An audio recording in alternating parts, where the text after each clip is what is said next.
hari ini untuk kelas kali ke-10. Dah 10 kali kelas dah kita. Kita bertemu walaupun kita ada gap yang panjang, lebih kurang 2 bulan kita berhenti.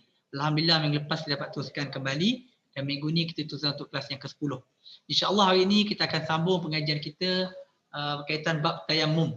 Bab tayammum satu perkara yang selalu berlaku atau kadang-kadang bila memerlukan dia berlaku. Jadi sangat penting untuk kita tahu apa itu tayammum, bagaimana kita nak aplikasikan dan waktu bila yang boleh tayammum. Dia ada keadaan tertentu. Okey, boleh next. Okey. Pertama, tayammum. Tayammum dari segi pengertian tayammum dari segi bahasa disebut tayammum. Tayammum pada bahasa Arab. Jadi pengertian dia tayammum, tayammama, contoh tayammum maksud qasad, tujuan atau tuju. Dia tapi yang penting sudut istilah fiqh, apa itu tayammum? Iaitu menyampaikan tanah yang suci ke muka dan kedua-dua tangan dengan niat dengan cara tertentu. Tengok, pertama menyampaikan tanah yang suci. Jadi bila kita sebut tanah yang suci, bermakna kalau bukan unsur tanah maka tidak boleh. Contohnya kita menggunakan angin ataupun perkara lain yang kita rasa ini lebih baik, tapi dia bukan dipanggil tayammum. Yang suci iaitu yang bersih ke muka dan kedua tangan. Ini adalah dua anggota bagi tayammum. Dia berbeza dengan wuduk. Wuduk kita ada basuh tangan, basuh muka, basuh kepala, kaki dan sebagainya. Tapi tayammum hanya ada dua saja, iaitu muka dan juga tangan dengan cara yang tertentu. Dia ada cara-cara tertentu lah. Maknanya bukan sebono kita boleh buat saja, dia ada cara tertentu. Inilah dia tayammum. Dan kedudukan tayammum. Apa kedudukan tayammum ini?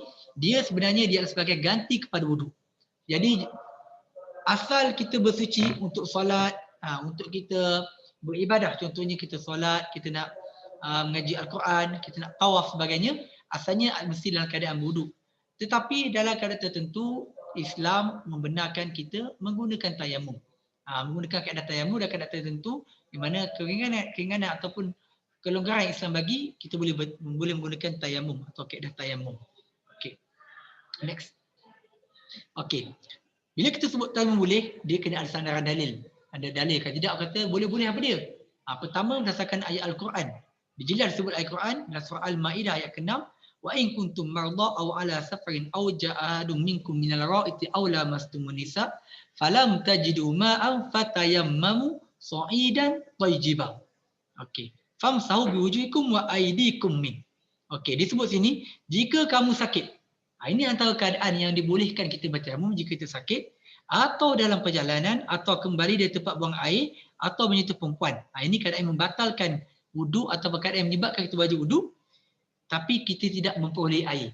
Mana tak ada air, dalam sama kita sakit contohnya, tak boleh sentuh air ataupun tak ada air, maka bertayammumlah. Fatayammamu sa'idan thayyibah, dengan tanah yang bersih.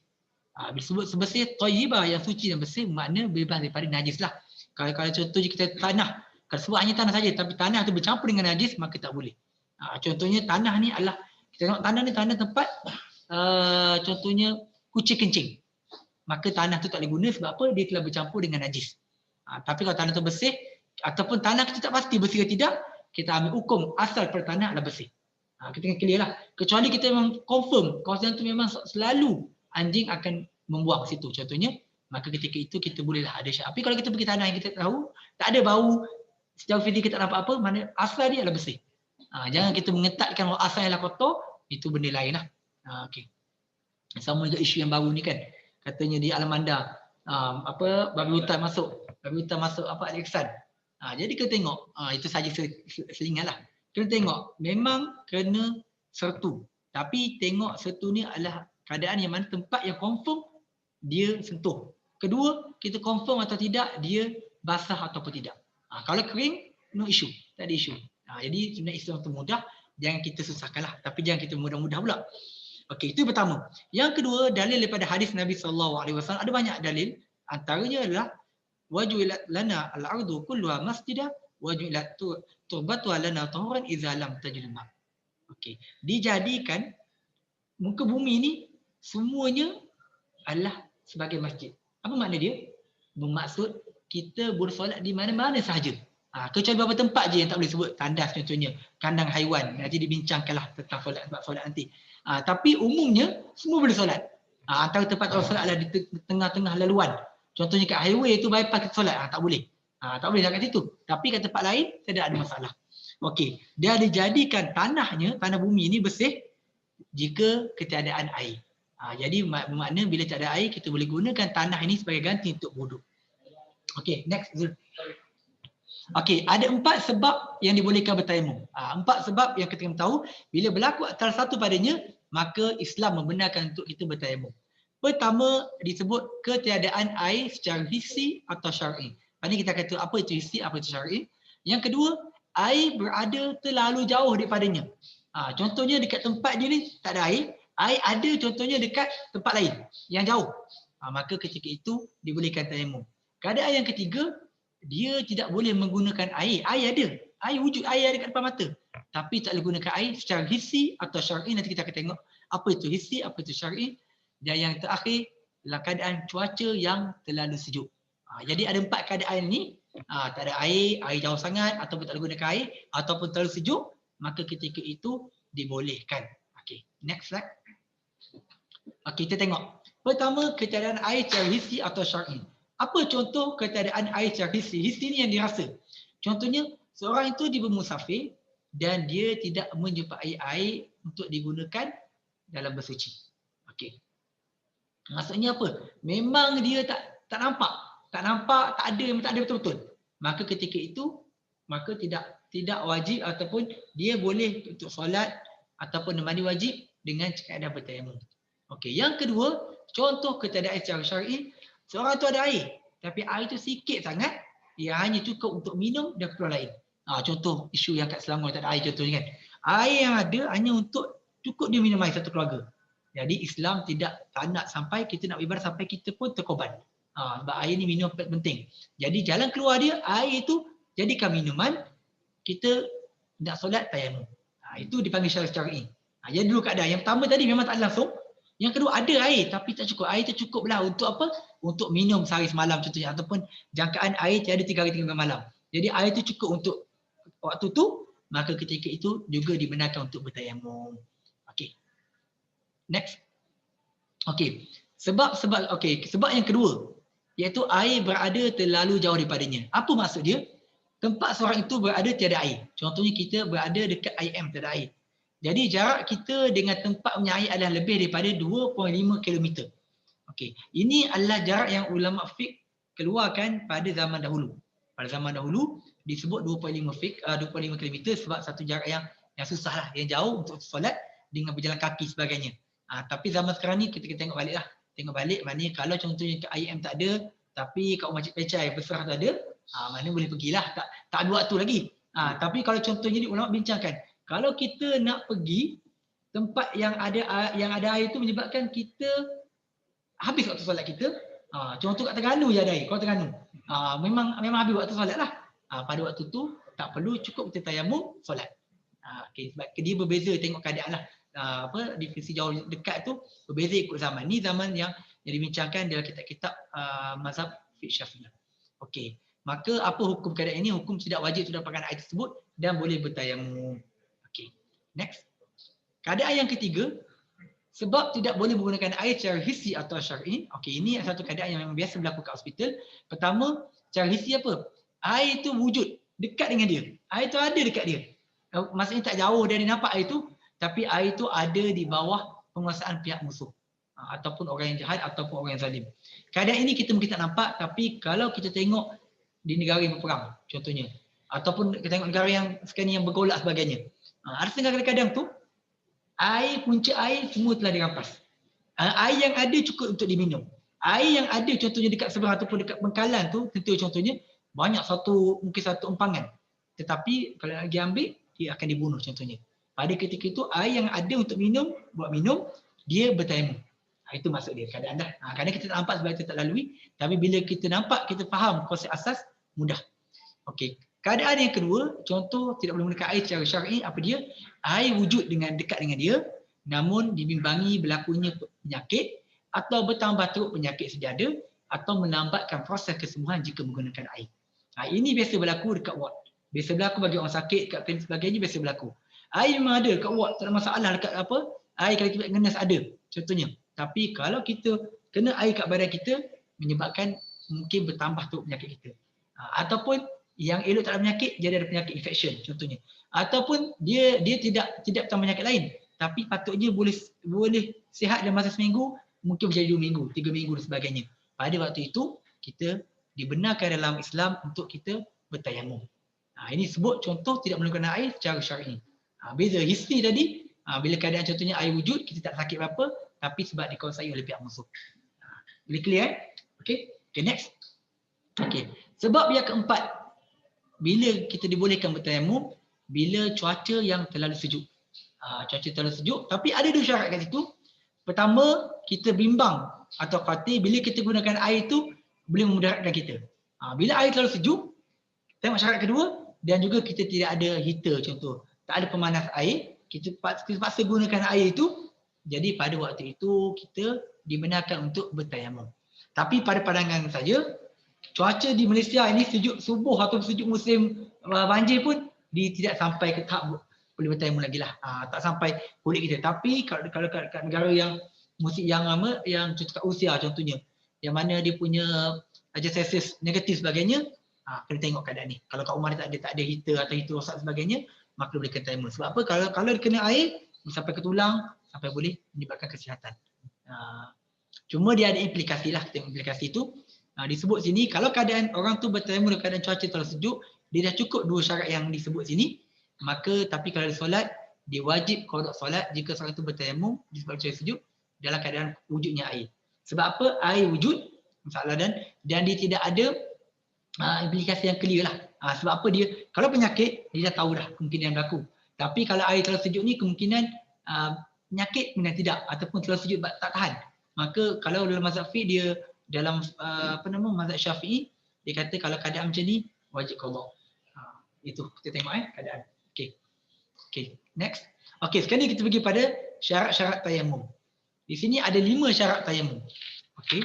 Syarat tayamum, bila kita cukup syarat ni, maka boleh kita bertayamum. Pertamanya kita kena tahu masuknya waktu solat. Sebab itu sangat penting siapa yang ada kat ward, kat klinik ni, kita kena bagi tahu kat pesakit. Kalau kita nurse sebagainya boleh tahu. Ataupun kalau kita ada macam ni, macam Zuhur Asar, kita ada medium untuk umumkan kepada semua masuknya waktu solat Zuhur dan Asar, dia membantulah sebab kena tahu waktu solat. Ataupun mungkin boleh tengok kita buka tingkap berdasarkan tunjuk matahari sebagainya. Ini untuk sakit-sakit lah. Untuk orang yang tak ada masalah, dia boleh tengok jam, jadi tak ada isu lah.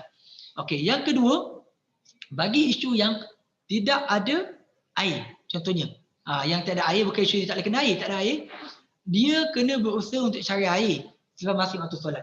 So kalau dia cari air, contohnya Zuhur pukul 1.10 contohnya. Dia cari air pada pukul 12.30. Okey. Pada pukul 1.10 dia tak cari air dah. Maka tak boleh. Dia kena cari air selepas masuk waktu solat. Sebab apa? Kalau dia cari air sebelum masuk waktu solat, ada kemungkinan air itu wujud atau datang, tak suara pula. Air itu datang selepas masuk waktu solat. Contohnya, jangan suara pula. Okey, contohnya air itu dia tiada daripada pagi sampai pukul 11 atau pukul 11.30. Okey, terima kasih Zul. Maaf tak ada air suara pula.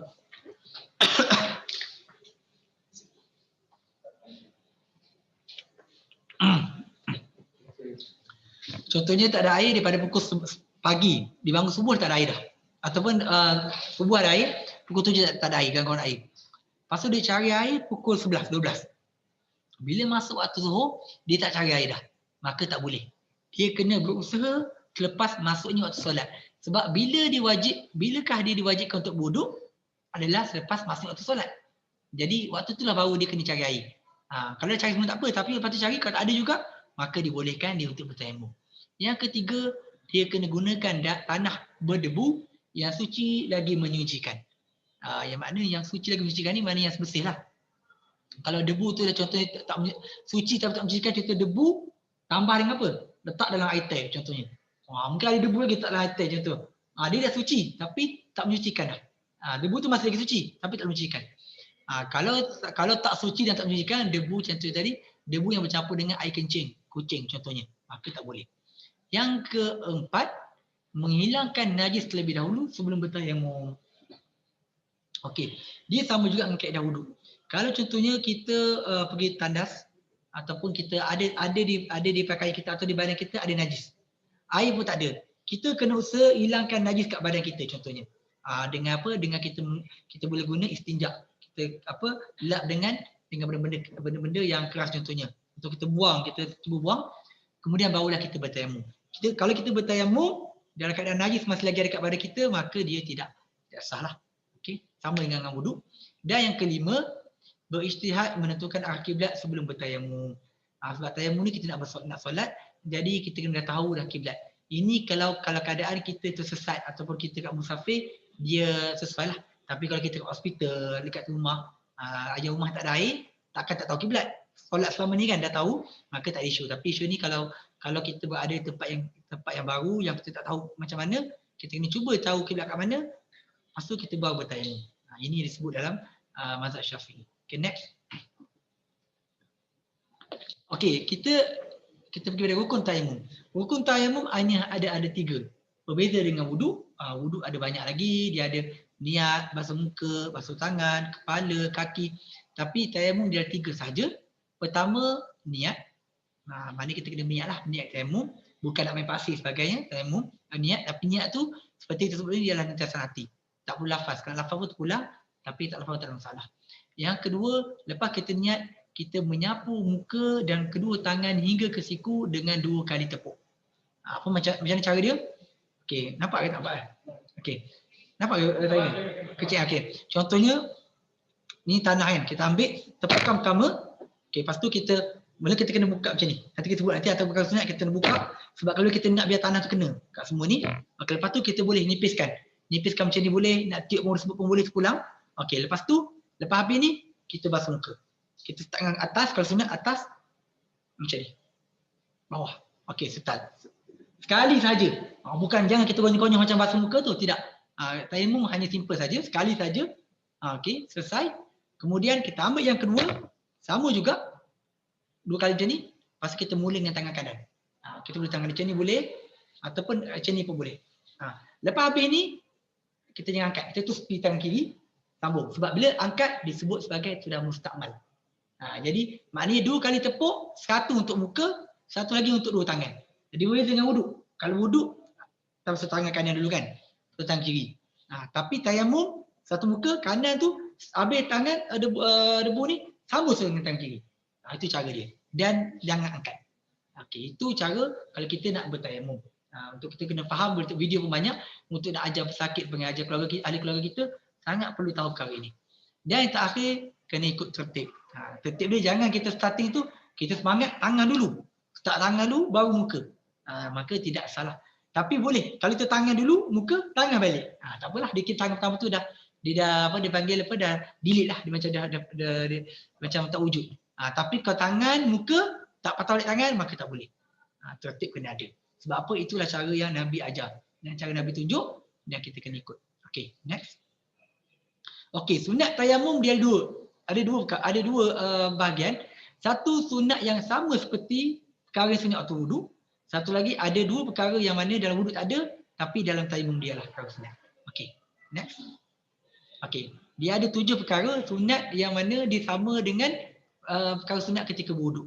Okey, pertama sekali baca bismillah pada awal tayamum. Baca bismillah sama kalau kita wudu baca bismillah kan. Okey, yang kedua kita memulakan bahagian atas muka. Jadi bila kita dah ada tanah tadi, kita mulakan bahagian atas. Bukan mulakan tepi, bukan mula bawah. Walaupun kita mungkin make up start dengan tepi ke, tapi kalau tayamum kita nak buat kepala sunat, mulakan pada atas. Tapi nak mula tepi tak ada masalah, tapi tak buat kepala sunat jelah. Okey. Yang ketiga, menyapu tangan kanan terlebih dahulu sebelum menyapu tangan kiri. Sama juga kita sebut kalau wudu, kalau let's say lah kita sapu kiri dulu sebelum kanan, sah wudu kita tapi tak buat kepala sunat. Tapi kalau kita dahulukan kanan sebab Nabi suka kanan dulu dan Nabi menunjukkan kanan dulu, maka kita akan dapat pahala sunat. Itu benda yang mudah, rugil kalau tak buat kan. Okay, yang keempat, menyapu melebihi had muka ketika menyapu muka. Apa maksud dia? Okey, muka kita had dia adalah nak rambut ini dengan apa kita punya telinga ni, cuping telinga ni dengan dagu. Kita lebihkan sikit. Mana kalau kepala ni naik atas sikit. Kena atas sikit lah, mana tak payah sampai ke atas. Lebihkan sikit sebab apa? Kita nak hati-hati macam sapu tu lebih sikit je. Hati-hati aku tak terkena tempat yang sepatutnya. Itu perkara sunat. Okey, yang kelima, menyapu melebihi hak siku ketika menyapu tangan. Sama juga. Siku kat sini, siku kita sini, kita lebihkan sikit. Sunat lebihkan sikit sebab kita takut tak kena, biar lebih. Tapi jangan lebih semangat sampai ke ketiak, tu dah lebih lah. Tapi sebenarnya dibincang kalau buat wuduk, para sahabat ada yang sampai ke ni, ke bahu. Ni wuduk. Tapi yang perkara sunat sebut sini, kita melebihi hak siku. Nak selamatlah. Sebab apa disebut sini bukan sampai siku, tapi atas siku. Okey. Yang keenam, betul-betul atau mualat antara menyapu muka dan menyapu tangan. Apa maksud dia? Lepas selesai basuh kita sapu muka, kita terus basuh tangan. Boleh juga sebenarnya. Lepas basuh muka, kita pergi makan KFC dulu. Contohnya makan KFC kenyang-kenyang, baru basuh tangan. Boleh. Tapi dia tak pada sunat lah. Selagi mana tak batal, boleh sebenarnya tak masalah. Lepas basuh muka tu, kita pergi jawab mesej dulu kan. Jawab telefon dulu, boleh. Tapi tak pada sunat, tapi tak batalkan. Okey. Dan yang terakhir, kita membaca tasyahud. Asyhadu an la ilaha illallah, asyhadu anna Muhammadan abduhu wa rasuluh, dan doa yang maksud. Maknanya doa yang biasa, Allahumma ja'alna tawwabin waj'alna mutatahhirin waj'alni min ibadikas solihin. Doa yang sama seperti wuduk. Jadi sunat ni sunat yang sama wuduk, tapi dia modify ataupun disamakan dengan keadaan tayamum. Okey, next. Okey, ada dua perkara sunat ini dia tak ada dalam wuduk tapi dia ada tayamum. Pertama, kita membuka atau menceraikan jari kita ketika menepuk tanah supaya debu melekat secara melalui tangan. Macam inilah. Kita boleh je kita nak tepuk macam ni, tutup macam ni. Nampak dalam gambar, nampak tak? Nampak. Tapi kita buka. Buka sebab apa? Bila kita tepuk macam ni, tangan ni mungkin dia akan kena sini. Dia lebih menyeluruh lah. Itu pertama. Yang kedua, kita menipiskan ketebalan tanah yang melekat pada tangan dengan menepuk-nepuk atau meniup kedua-dua tangan. Macam tadi, kita tepuk. Tepuk macam ni.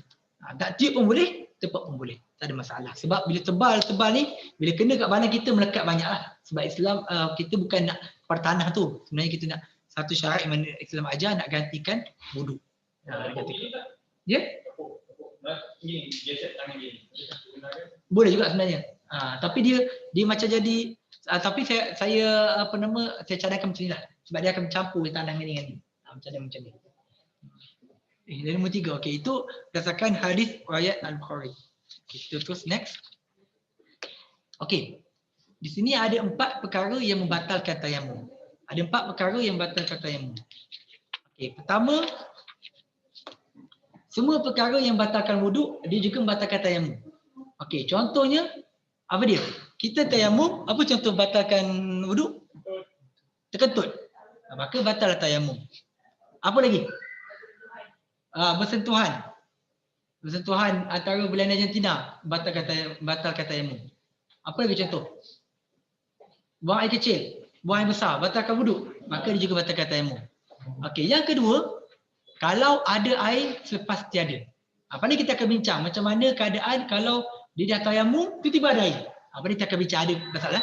Okey, tapi secara umumnya bila dia tayamum sebab tak ada air, sampai satu masa ada air, maka batallah tayamum dia. Tayamum dia. Yang ketiga, dia mampu untuk menggunakan air selepas berlaku keuzur sebelum ni. Contohnya orang sakit. Orang sakit dia tak boleh kena air. Lepas tu doktor kata dah sihat dah, tak masalah kena air. Pada waktu tu kalau dia dah keadaan tayamum lagi, maka batallah. Okey. Dan yang keempat, murtad. Murtad ni contohnya, dia waktu ambil tayamum tu dia Islam.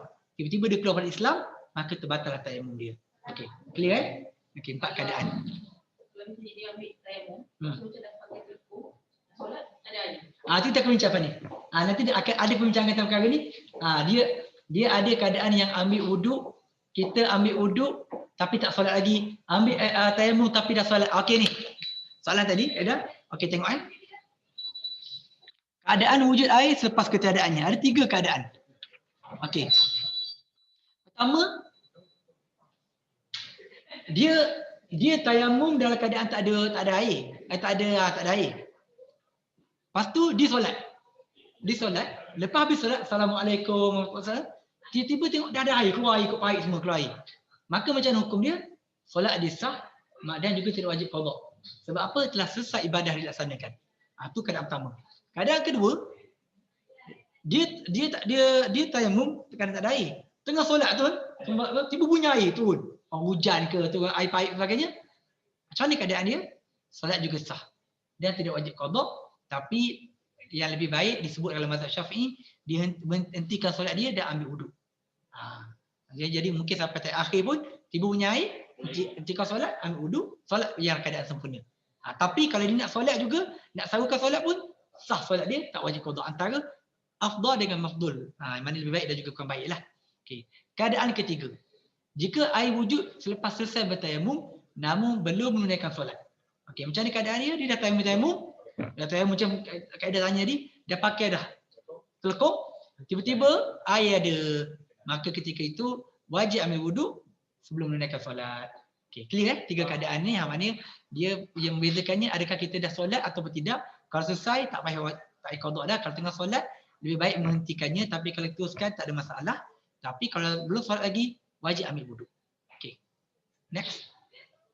Okey. Sekarang ni kita pergi kepada beberapa poin perkara yang perlu diambil perhatian. Okey. Ada muka 114 dengan 119. Okey. Pertama, ini perlu kita faham. Terutama apabila kita nak advise pesakit sebagainya, kita kena faham atau ahli keluarga kita.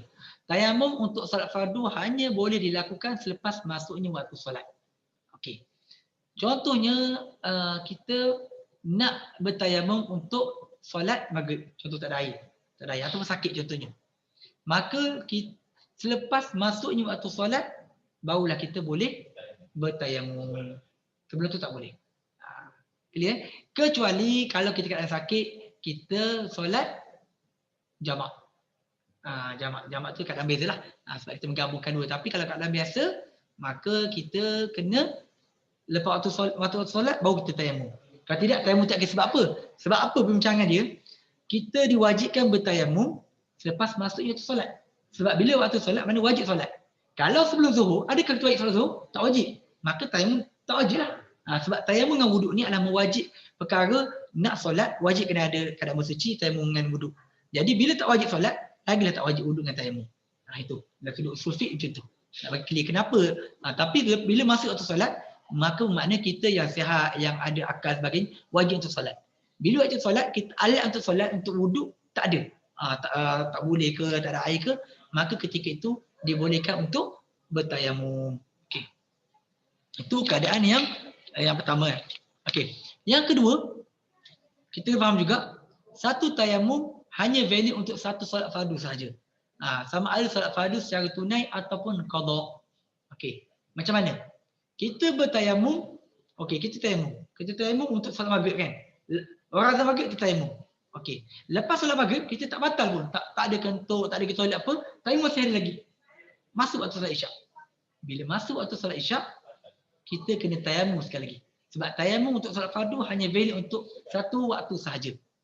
Sama ada kita solat tunai atau qada. Okey, macam mana contohnya? Kita tayamum, kita dah terlewat dah maghrib tadi waktu Isyak. Contoh orang sakit bawah sedar. Maka kita nak solat maghrib yang kita qada dan juga nak solat Isyak waktu Isyak kan. Jadi kita tayamum.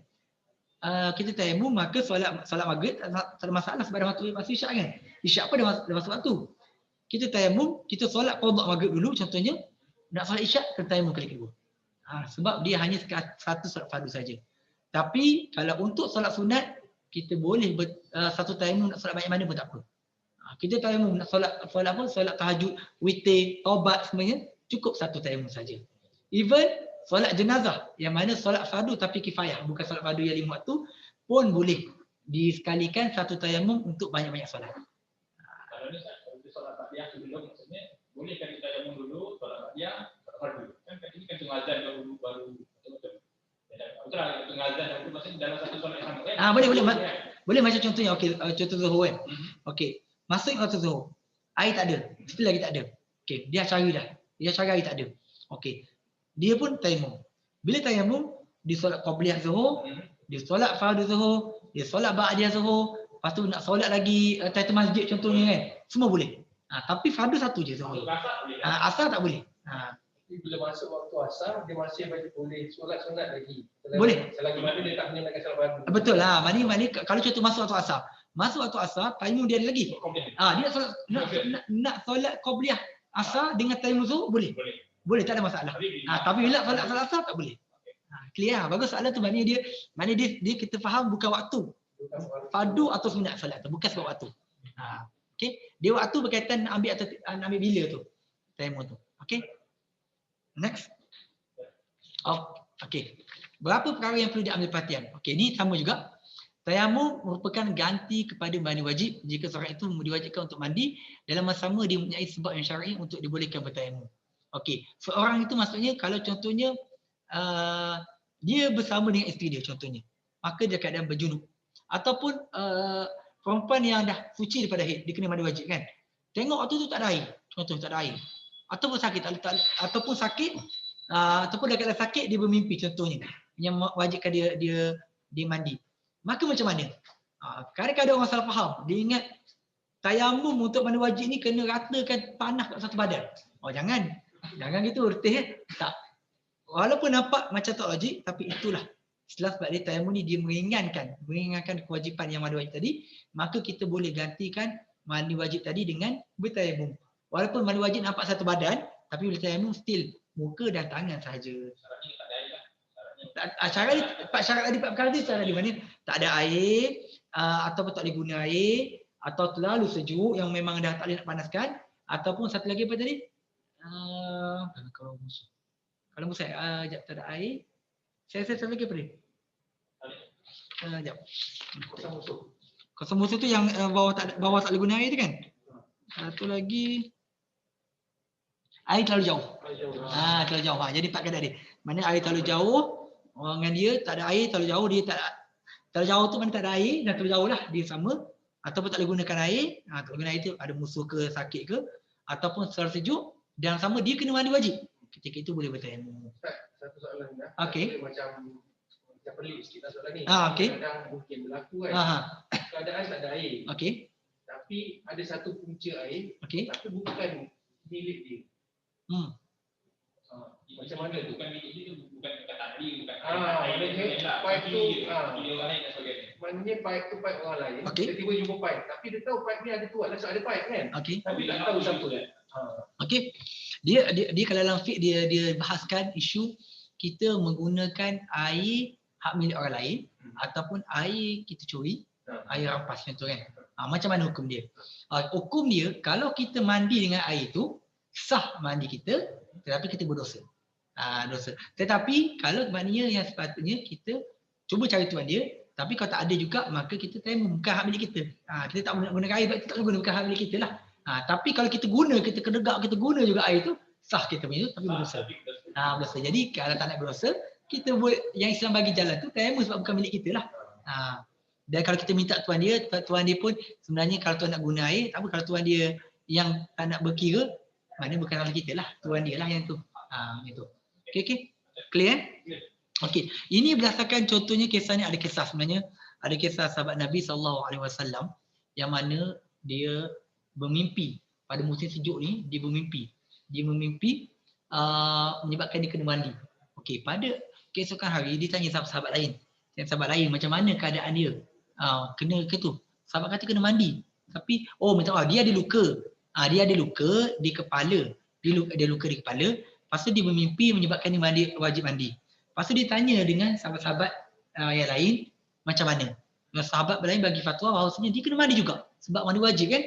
Maka sahabat dia pun mandi. Mandi dengan takdir Allah meninggal dunia. Dengan sebab luka dia tu meninggal dunia. Bila meninggal dunia, mereka bawa isu ni jumpa Nabi. Nabi kata sebenarnya kamu telah membunuh indirectly lah kamu punya saudara. Cukup mandi tayamum yang menggantikan mandi tadi. Jadi mana keadaan dia lah.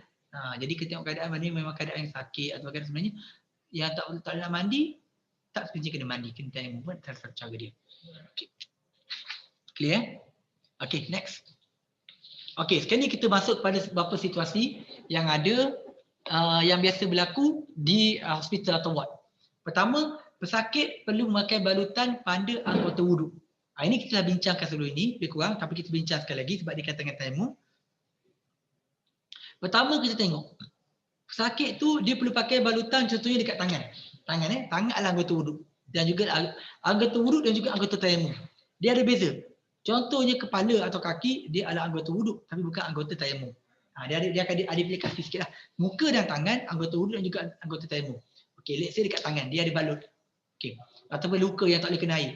Okey, tengok. Kita tengok keadaan pesakit. Jangan kita go takat terus okey, sakit tak apalah, tu tayamum. Kalau pesakit tu dia ada sakit balutan, tapi balutan boleh buka. Kadang-kadang setengah tu mungkin dia retak. Dia bukan luka, retak yang mana ataupun dah sihat dah. Dia boleh buka balutan dia. Pada ketika itu asal hukum adalah kena wuduk macam biasa. Tetapi tengok keadaan bawah tu, jika pesakit tidak boleh membuka balutannya, mana keadaan dia antara menyebabkan penyakit lain dada atau menyebabkan makin teruk sakit dia atau melambatkan proses kesembuhan, maka ada 3 kaedah atau 3 pendapat cara untuk wuduk dan bertayamum yang boleh dilakukan pesakit. Okey, pendapat yang pertama, pesakit mengambil wuduk seperti biasa. Okey, contohnya dia dekat tangan. Dekat tangan kan, tangan dia punya yang luka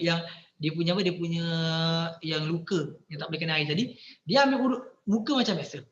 Kemudian tempat atas balutan ni dia hanya sapu dengan air. Sapu dengan air dekat contoh atas balutan, sapu air. Lepas tu lepas dah sapu, contoh bahagian lain yang tak ada masalah, ambil wuduk macam biasa lah. Dan at last dia tak perlu ganti solat dia. Ini adalah pandangan mazhab Maliki, Hanafi dan juga Imam Nawawi pilih pandangan ini.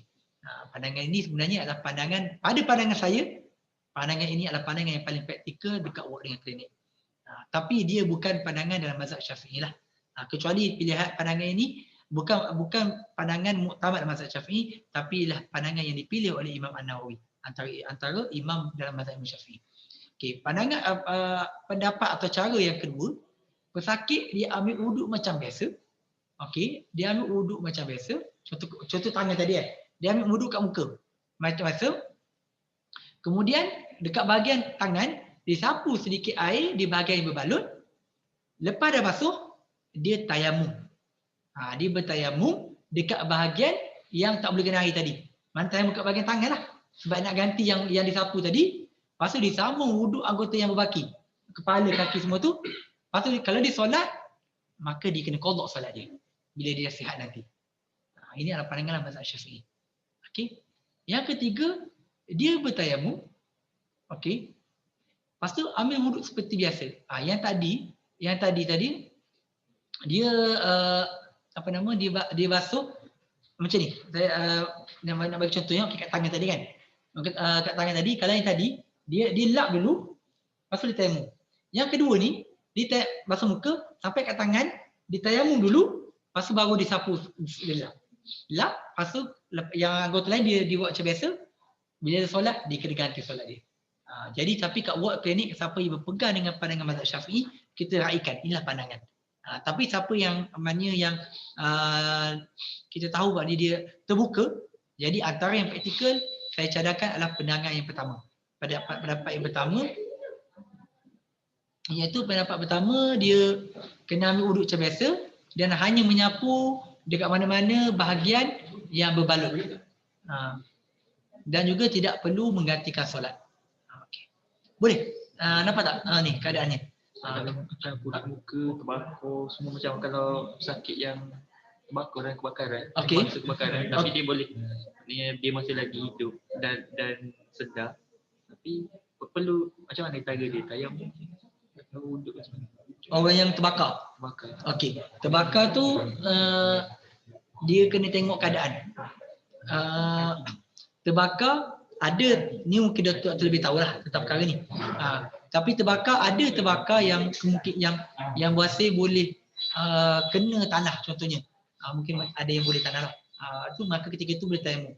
Tapi kalaulah keadaan, contoh kita ambil contoh yang pada dekat contoh PPE pakai sekarang ni. Dia tidak boleh, contohnya tak boleh bertayamum, tak boleh juga kena air. Ketika itu dimaafkan. Dimaafkan dia untuk dia tak boleh ambil wuduk kawasan yang dia kena terbakar tu. Yang lain dia boleh ambil wuduk ataupun kalau boleh sikit-sikit sakat yang mampulah. Sebab Allah sebut fattaqullah mastata'tum. Dan di balik sama tadi, kalau mazhab Syafi'i kalau dia tak ambil sempurna maka kena ganti solatlah. Tapi dalam pandangan yang lebih praktikal, Sebab itu jadi mampu, maka tidak perlu ganti solat. Dia tu pula nak pilih pandangan mana. Okey, clear? Okey, next. Okey. Ini persoalan lain tentang tayamum.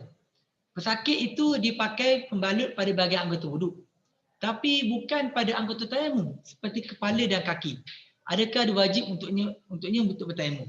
Okey, contohnya dia pakai balutan dekat kaki. Kaki anggota wuduk tapi bukan anggota tayamum, betul eh? Betul eh? Kaki anggota wuduk tapi bukan anggota tayamum. Tapi bila dia ambil wuduk, dia tak boleh basuh kaki dia. Contoh patah, aksiden sebagainya. Jadi adakah dia kena tayamum? Sedangkan yang tempat balut tu bukan anggota tayamum. Okey, dalam mazhab Syafi'i, mana-mana anggota wuduk yang wajib dibasuh kepala ke kaki ke, tetapi kalau kita tak boleh ambil secara sempurna, maka kita kena gantikan dia dengan tayamum. Okey, tengok. Bagi mereka yang mengambil pandangan kedua dan juga yang ketiga, maka diwajibkan untuk bertayamum bagi menggantikan anggota wuduk yang tidak boleh dibasuh secara sempurna walaupun dia bukan merupakan anggota wuduk. Tapi siapa yang ambil pandangan bahawasanya tayamum ni tak wajib diganti bagi keadaan yang dia tak mampu, maka tidak wajiblah dia untuk bertayamum, cukup disapu tempat atas tu, selesai. Okey. Sama juga implikasi, siapa ambil pandangan kedua ketiga, maka dia kena ganti solat daripada mazhab Syafi'i, tapi pandangan mazhab lain dan juga pandangan yang dipilih Imam Nawawi tak perlulah ganti solat. Maknanya walaupun kita ni mazhab Syafi'i, tapi kita boleh juga macam menggunakan ni. Boleh sebab dia mazhab Syafi'i ni adalah mazhab yang secara asasnya kita bukan mazhab Syafi'i, tapi ada keadaan tertentu yang mana lebih praktikal, tapi syarat dia kena ada sandaran lah. Ada pandangan mazhab yang dalil yang kuat semua. Tapi even dalam masalah ni pun Imam Nawawi yang muka antara yang yang menyusun dan juga yang mengumpulkan pendapat-pendapat dalam mazhab Syafi'i pun memilih pandangan yang pertama tadi. Jadi memang dalam mazhab Syafi'i pun ada, tapi pandangan muktamad adalah pandangan kedua dan juga ketiga tadi. Sebab apa dalam mazhab Syafi'i melihat bahawasanya dia dah wuduk tapi tak sempurna, maka kena ambil langkah berhati-hati, kena tambahkan tayamum. Jadi bila baca hati tak sempurna, makna solat pun tak sempurna. Jadi maka kenalah ganti solat. Itu hukum tayamum tu Ustaz. Bila macam wuduk kita tahu jelas, dia kata meratakan air ke seluruh anggota wuduk. Bila tayamum ni, kita kena meratakan debu tu ataupun memang kita cukup melalukan ke? Okey, cukup melalukan. Melalukan. Kita tidak perlu mati. Sebab dia bukan kuat sampai betul.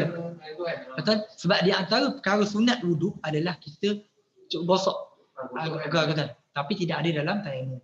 Mana kita lalukan sekali lalu tu dah memadai, sebab kita tahu sifat tanah ni pun bukan kita boleh nak tu. Sebab disebut lagi awal antara perkara sunat kita menipihkan. Jadi dia kalau contoh kita kena gosok, dia akan kontradik lah dengan antara sunat tu. Tapi katakan tangan kita ni berlengan panjang, baju mana kita kena juga expose. Kena expose kulit lah. Mana kena sitar atas, expose kulit. Tapi mana kita nak check setiap zarah kena tu tak perlulah. Okey. Pergi next. Soalan keadaan yang seterusnya. Jika anggota wuduk yang berbalut adalah lebih daripada satu anggota, adakah perlu bertayamum mengikut jumlah anggota wuduk yang berbalut? Ini macam mana keadaannya? Contohnya dia berbalut tangan dan juga kaki. Tangan dan kaki. Jadi macam mana untuk sekali wuduk tu? Dalam mazhab Syafi'i, perlu bertayamum mengikut jumlah anggota yang berbalut bagi mengambil pendapat kedua dan ketiga. Ini contoh dia. Jika seorang pesakit itu berbalut di muka, tangan dan kaki, maka dia perlu melakukan 3 kali tayamum untuk sekali wuduk. Sebab apa? Tayamum ni dia nak ganti yang tak sempurna tu, maka 3 kali lah dia kena ambil. Itu yang implikasi pada kita faham tadi. Kalau langkah kedua ketiga, itu implikasi. Jadi sebab itulah saya melihat bahawasanya pandangan pertama tu lebih realistik. Tetapi kalau ada pesakit-pesakit yang berpegang dengan pandangan mazhab Syafi'i, tak ada masalah, sebab ini adalah masing-masing ada dalil dan masing-masing ada hujah, dan ini yang masing-masing nak praktikan tu pulang. Yang kita nak lagi ramai pesakit yang dapat solat. Okey. Next. Masalah. Okey. Bilakah keadaan pesakit yang berbalut mengambil wuduk atau tayamum tidak perlu menggantikan kembali qada atau solat? Okey. Tengok okey, ini keadaan, bilakah keadaan yang bahawasanya orang tu dia ambil wuduk dalam keadaan tayamum. Okey, atau ada tayamum dengan berbalut ni, dia tak perlu ganti solat. Okey. Kalau kita berpegang pada pandangan pandangan pertama, pandangan Imam Nawawi dalam mazhab Maliki dan mazhab Hanafi, maka tidak perlu qada solat. Jika telah mengambil wuduk tayamum dengan sempurna. Jadi walaupun kita sapu ke atas tu pun dah sempurna, maka tidak perlu qada. Tapi dalam mazhab Syafi'i kena qada jika pertama tempat yang dibalut adalah anggota wuduk. Contoh let's say kalau bukan anggota wuduk, tak kena benda. Contohnya kita kena balut kat sini, leher kita. Maka tak perlulah nak qada solat tu. Kedua, pesakit dibalut sebelum mengambil wuduk. Macam mana keadaan mazhab Syafi'i ni? Contohnya Cik Pecai nak pergi solat asar. Tapi ni bukan doa lah, ni contoh je. Ke Cik Pecai lah boleh lah. Mr. X contohnya. Mr. X, dia nak pergi solat. Nak pergi solat dan wuduk siap dah. On the way tu terjatuh, terseliup menyebabkan kaki dia berbalut.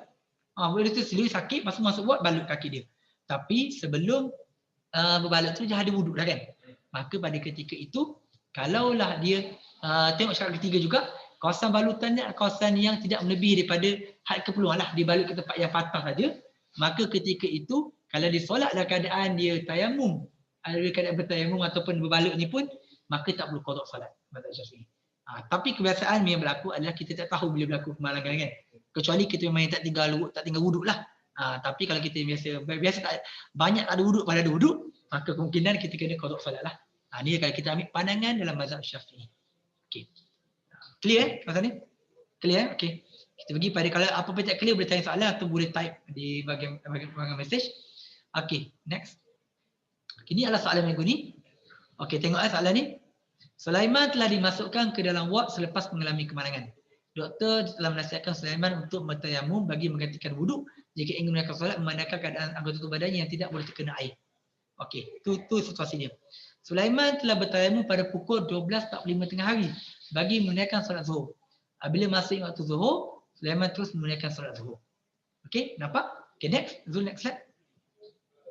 Bila masuk waktu asar, Sulaiman terus menunaikan solat asar menggunakan tayamum yang telah diambil pada waktu zuhur, memandangkan tidak berlaku apa-apa perkara yang boleh membatalkan tayamumnya. Soalan dia, adakah benar tindakan dan cara Sulaiman tersebut? Tidak. Macam mana Zul? Ni? Syafiq? Wuduk sebelum zuhur tadi batal tadi. Wuduk sebelum zuhur tadi, macam mana? Okey, back sebelum start. Zul, macam mana? Jawapannya tidak. Kenapa? Kat mana slide dia? Sebab dia telah menunaikan solat zuhur dan tidak sama waktu asar. Okey. Dia solat pakai dua tayamum yang sama untuk dua solat fardu. Tidak dibenarkan. Dia bertayamum sebelum waktu zuhur. Okey, back to slide. Okey, Dia bertayamum sebelum waktu zuhur, jadi tayamum ni tidak sah. Okey. Dia sepatutnya bertayamum selepas masuk waktu. Okey. Kemudian yang kedua, dia bertayamum tu dia nak nyatakan solat asar tak boleh. Sebab solat tayamum boleh untuk satu waktu saja, solat fardu. Jawapannya tidak sah. Tayamum tu sendiri. Dua-dua tak sah. Okey, betul. Okey, betul jawapan semua. Ini dua isu yang ternampak, kesilapan yang dilakukan oleh Sulaiman. Pertama sekali, dia bertayamum sebelum masuk waktu solat, maka tidak bolehlah sebelum zuhur. Dia kena lepas masuk waktu solat baru dah bertayamum. Okey, sebab apa? Sebelum waktu tu dia tidak diwajibkan solat. Selepas masuknya waktu solat, barulah solat itu diwajibkan solat, maka waktu itulah dia boleh bertayamum. Okey. Keadaan yang kedua, dia nak bertayamum dengan tayamum yang sama untuk dua solat fardu, maka tidak boleh. Maka yang sepatutnya waktu solat asar ni dia kena ambil tayamum kali kedua. Tayamum dia. Okey, ini keadaannya lah. Okey, itu mana kita tahu konsep, apa-apa masalah kita nampak. Okey. Okey, next. Ini sikit pengumuman lah. Baca pengumuman ni. InsyaAllah minggu depan kita ada ke ujian sikit. Ujian ni kita akan senang semua. Kita akan bagi ujian dalam bentuk soalan adjektif, ada pilihan jawapan. Ni berdasarkan apa yang kita bincangkan, kita akan bagi dalam bentuk form, kita jawab je. Nak tengoklah kefahaman sebagainya. Semua berdasarkan slide-slide yang kita dah bincangkan sebelum ni lah. Ini saja sebab kita nak tengok atau nak tahu apa macam mana, adakah faham tak faham ataupun faham dekat lain contoh sebagainya kan. Kita tahu jugalah. Sebab apa insya-Allah minggu hadapan kalau kita tak ada masalah kita akan masuk bab solat. Jadi bab tayamum, bab wuduk, bab bersuci kita dah selesai. Sebelum masuk bab solat, kita akan ada sikit ujian lah. Bukan ujian lah, macam kita nak tengok cakap mana kefahaman dan sebagainya. Okey. Okey. Ada apa soalan ke? Okey, untuk debu tu Ustaz. Okey. Sejauh mana macam kata tu bila kata tanah yang berdebu kan. Maknanya tanah, mesti tanah. Lepas tu katakan macam debu tu, kalau tanah tu tak berdebu, Okey. Debu yang sedikit. Okey. Macam mana yang sejauh mana boleh kita nak kata tanah tu sesuai untuk kita bertayamum? Debu yang mencukupi untuk kita bertayamum. Okey. Itu sebenarnya perkara ni memang menjadi perbincangan lah sekolah kan. Sekolah fiqh dia perbincangan sama ada setakat mana dia punya debu dia. Adakah kena berdebu betul sebagainya kan tempat tu. Okey. Tapi pandangan yang ideal sebenarnya disebut di dalam hadis ataupun bincang ulama ialah tanah. Atur tanah tu bila masuk tanah, apa-apa sahaja yang dinamakan tanah secara itu maka boleh.